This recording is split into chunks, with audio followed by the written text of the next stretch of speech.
En hversu íhaldsamir eru þið í þessu, til dæmis eins og með transmál? Á það heima í grunnskólakennslu?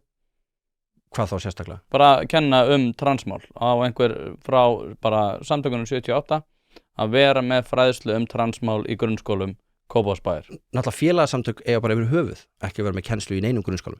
Þannig að þið myndu meina samtökunum 78 það að vera með kynningu transmál í grunnskólum Kópavogsbæjar.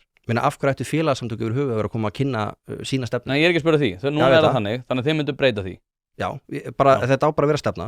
Félagasamtök eiga ekki vera að koma. Því ég meina, þetta er svo skrítið, við erum alltaf að gera svona kröfur við viljum mennta kennara, við viljum gott menntakerfi, en síðan er þetta að fá einhvern frá öðrum samtökum og þau eru að fara að segja frá sinni hugmyndafræði, eitthvað sem þau vilja og kennarar hafa ekkert efnið að segja, foreldrar hafa ekkert þetta er ekkert hluti af aðalnámskrá. En kirkjan?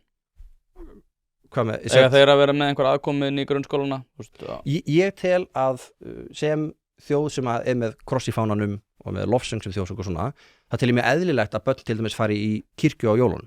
Mér finnst það bara mjög eðlilegt. Það eru einhverjir grunnskólar sem eru farin að gera það aftur, frábært, en mér finnst bara upp á menningun okkur og sögun okkar og bara gildin. Þetta er svo skrítið. Við erum að koma með alla þessa kynjafræði og svona, við erum að kenna börnunum okkar hvernig að hugsa og hvernig að vera góð.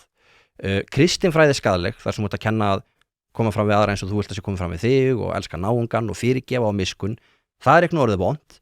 Við ætlum bara að reyna að kenna það frekar í gegnum kynjafræði eða eitthvað svona og mér finnst það bara mjög skrítið. Ég fór í kristinfræði og ég er kristinn sjálfur. Ég er alls ekki á því, ég held að kristinfræði sé ekkert eitthvað svona miðuð á því að gera fólk kristið. Ég get ekki sagt að ég hafi upplifað það í minni kristinfræði kennslu sem barn. Og en ég trúi því að gildin, það er bara það sem við byggðum Íslands samfélag á og ég held að sé ákall eftir því að sé farið aftur að kenna sumar af þessum dæmisögum. En ég er samt ekki heldur á því að ég vil bara að það sé jafnræði þegar kemur að þessu.